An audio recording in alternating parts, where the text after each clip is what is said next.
Hi there, and welcome back. This is video number 3 of the mini-series, and I truly hope that you learned a lot from video number 1 and video number 2. In video number 1, we talked about the psychological aspect of language learning and how important it is to learn languages well and efficiently. In video number 2, we've dealt a little bit more in how to get started, setting up a date and focusing on systems and then on goals, obviously. And in this final video, we're going to talk a little bit more on how to make it happen, how to make language learning happen. So tip number 1 is choose the right resources.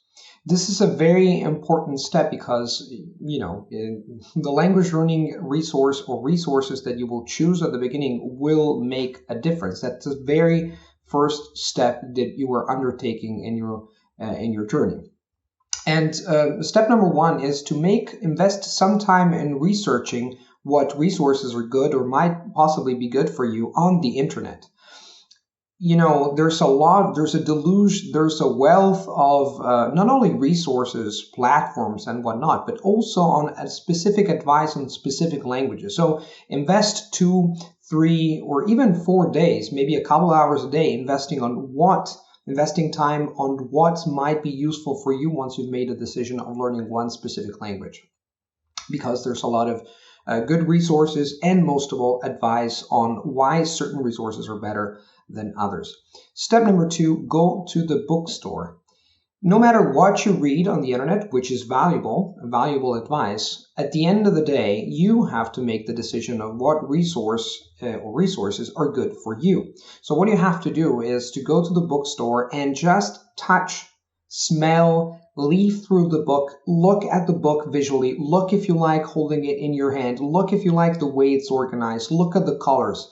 That's a very important decision that you're making because you're establishing a connection between yourself and the book. And it's really important because real life beats the internet or beats digital life hands down. So you have to make sure that that specific book is for you. I recommend that you start with paper because you can establish a connection with paper more than the digital world.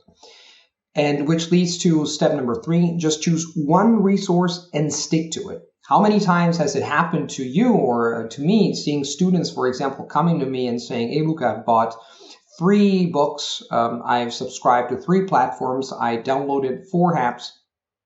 It's great. I mean, they say the more the merrier, but the truth is that if you stick to just one resource and learn to use it well, and then you move on to another resource, that's a much better strategy than getting a lot of stuff and just getting confused, because that is what actually happens when you try to pick too many resources and it gets confusing.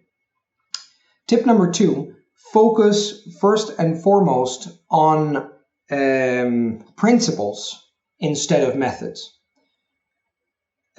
Principles are just a few and they're universal, while there's millions of methods. Think about language learners who are really efficient and think about the few things that they have in common. These are the principles because these are the principles by which they abide in order to learn languages. You've seen a couple, I haven't named them principles or cognitive principles, but they're there. Learning every single day, for example, is one very important principle, or knowing exactly why you're learning a language. These principles are even more important than the methods because everybody is different and we all have a different brain. We all learn differently, but if you want to learn successfully, you have to abide by these principles. And tip number 3 is to figure out what works for you. So first and foremost, what you have to do, step number 1, is get to it. Once you have your resource, just use it and just start learning from it, because you will never figure out, this is a trial and error process, you will never figure out the perfect method for you immediately. You have to learn, you have to make mistakes, you have to go back and you have to change things. So just the most important thing is actually to get started and you'll figure it out on the way.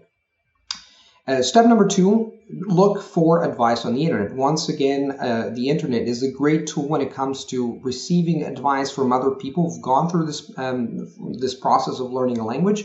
Get a few people you like on the internet, either on YouTube or on specific forums dedicated to language learning, and get the advice you like. But at the end of the day, that's what counts is what you are going to use, what you're going to like, what you're going to find challenging, what you're going to find interesting, what you're going to find interesting and challenging at the same time.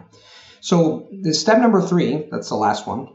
Be flexible. Integrate your own experience when you're learning from the books and you're figuring out on the go what you like and what you don't like with the advice from experts. Put them together. Be flexible. Remember that there is no perfect recipe, but there's a perfect recipe just for you, and you will figure it out by trial and error. Be flexible and accept mistakes and accept the fact that this is something that you're going to build with time.